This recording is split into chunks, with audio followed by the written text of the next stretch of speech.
de la Coupe du Monde, Andriy Schmil, lui aussi ancien vainqueur de Paris-Tours, lui c'était en 1997. Les Rabobank ont encore neutralisé cette offensive. And this is the little climb I was telling you about. It's a nasty little climb, and it really is hurting the legs now of Andrea Tafi. Once he's over there, he will plunge down into the outskirts of Tours, and it's not very far to the finish line from there. 10% is the steepest part of this climb, but its average is just 5, and it's only 700 metres in length.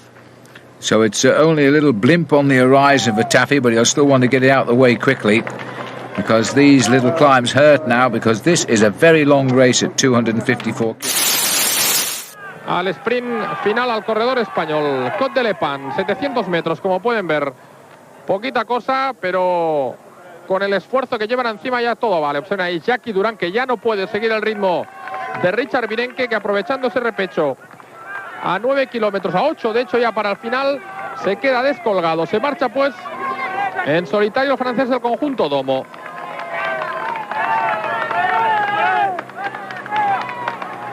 Impresionante el cambio de ritmo que ha hecho ahí. La verdad es que Durán tampoco tenía mucha resistencia, pero con 230 kilómetros en fuga en las piernas no está nada mal el cambio de ritmo. Atención al ataque de Eric Decker, que quiere buscar la victoria en solitario. Romans Mansteins, que intenta reaccionar. El corredor letón del conjunto Domo Farfritz.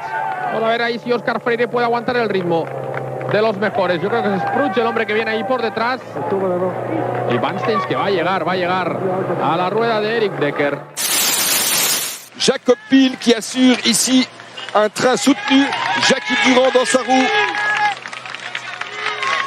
Je pense que beaucoup d'équipes de sprinters vont se mordre les doigts de n'être pas venus donner un coup de main un peu plus actif à l'équipe face à Bortolo. Ouais. Ils ont voulu jouer un peu, laisser l'équipe face à Bortolo effectuer la grande majorité du travail. Et là, ils vont se retrouver avec un déficit à 8 km de l'arrivée qui va être très important par rapport à Pil et Durand. Jacob Pil qui ne rechigne pas au travail dans une échappée, Jackie Durand encore moins. Et si ces deux-là arrivent à bien s'entendre jusqu'à la flamme rouge pratiquement, ce sera difficile pour le peloton de revenir sur eux. Ja, men man ikke har Bogaert med. Bogaert, der er nummer 2 i World Cup'en. Julian ser godt derude i den 6. position. 8,5 kilometer til mål. Og så angribes der ud til venstre Bettini. Bettini kører frem. Så det er Daniel Di Luca, han er med. Det er fantastisk at se Bettini folde sig ud på den her måde. Manden, der fører World Cup'en med 350 point. 3 World Cup-sejre denne sæson. Her springer han det hele i luften. Og i 3. position har han faktisk Luca Paolini med, tror jeg. Det var ham, der var også en holdkammerat til Bettini. Bartoli ser også der. De zweep over het peloton weten te leggen terwijl hij op kop reed. Hij heeft zijn kilometers en hij rijdt nu zo van Gusev weg.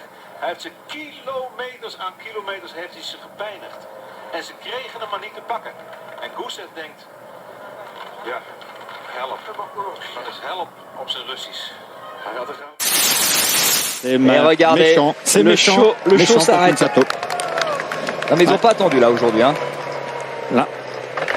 En plus, il rejoint le pauvre juste au pied de la côte de l'Épan. Ça va lui faire tout drôle quand ils vont passer, parce qu'ils vont passer presque 2 fois plus vite que lui. Et maintenant, on va s'intéresser à ce qui va se passer. C'est Philippe Gilbert. Attaque de Philippe Gilbert, dans la tradition de la Française des Jeux, celle promise et mise en place l'an dernier par Frédéric Guédon. Il a dû lui donner des petits conseils. Il y a juste un coureur de la caisse, c'est de la CSC, c'est Arvesen qui tente de le suivre. Qui tente, oui, parce que là, pour l'instant, il ne revient pas dans les roues. Et le peloton, le peloton, lui, n'a pas réussi à suivre. Un petit peu plus loin. Oui, voilà, ça devient vraiment très, très difficile. Et il a réussi à sortir. Non, malheureusement pour Gilbert. Il n'a pas réussi à creuser vraiment l'écart.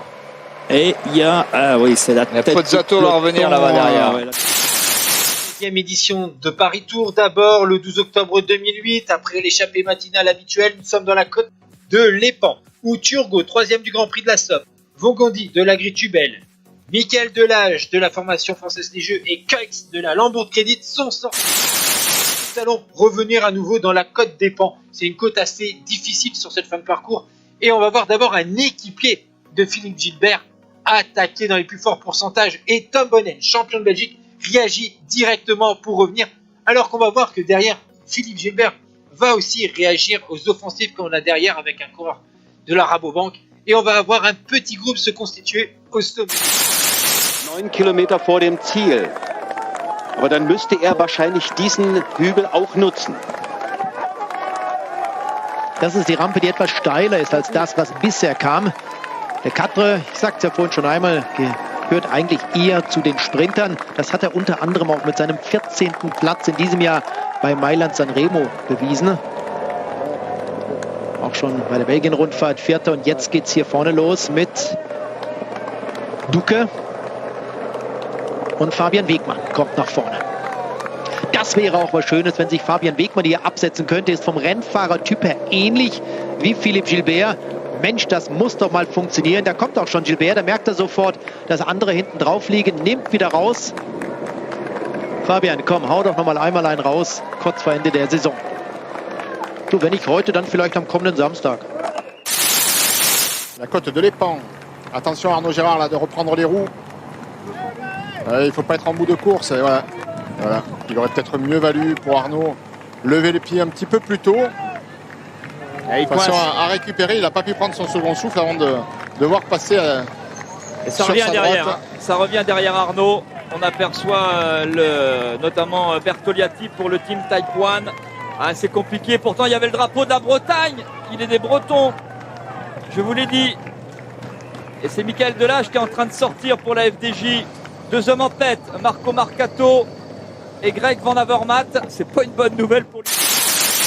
Marcato là davanti che sta affrontando questa cotta tutta, guardate come soffrono alle sue spalle Terpstra e De Vries, sta cercando probabilmente di staccarli da ruota. L'anno scorso è stato battuto nel finale e dietro, guardate, si fanno vedere gli uomini della Argos Shimano. Adesso cercano di organizzarsi loro, sì, questo è l'inizio, questo che affronta il gruppo è l'inizio della Côte de l'Épan. Fra l'altro negli ultimi 2 anni una Côte che è stata confermata, ma è cambiato un po' il percorso perché adesso la affrontano non di slancio ma da fermi o quasi dopo quella curva molto stretta, una curva secca a destra. Dunque chiaramente questa è una difficoltà in più. Ed è stata tolta invece nel finale un'altra côte che era in -4 ed era quella del Petit Pas d'Anne.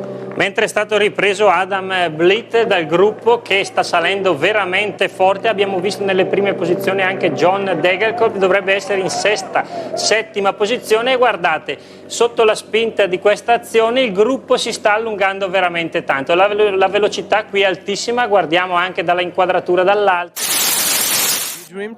Vous rêvez de gagner cette course parce que c'est la course des sprinteurs.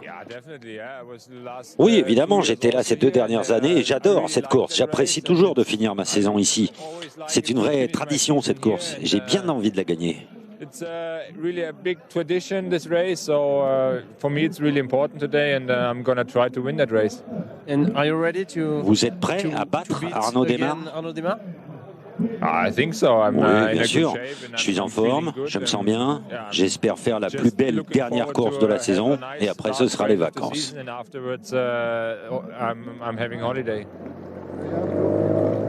Quelle finale! Oui. Et regardez Van Avermaet qui a fait l'effort, il s'est réveillé, il s'est rendu compte qu'il fallait bouger. Van Avermaet qui a déposé Lars Boom de la roue pour entrer seul et c'est dur pour Ryan Coquard. Oui. Il ne sera pas dans la bagarre finale. Contrarié par son changement de vélo, par la chute tout à l'heure. Il n'y a jamais rien d'anodin. Il est écarté de la bagarre finale. C'est le défi de l'automne ce Paris-Tour. Ça se voit, les feuilles commencent à tomber, la route est humide. Et donc on est très prudent, 19 secondes. Perdre un petit peu de temps là en quelques kilomètres. Yael Wallace qui a peut-être des relais un peu moins forts, relais que lui demande Thomas Voeckler. Front, he was joined by Soren Kragh Andersen and the rest of the Quick Step team managing to look strong. 2 years of age. Over the top of the next climb of the day, it was Greg Van Avermaet trying to do everything he could to consolidate.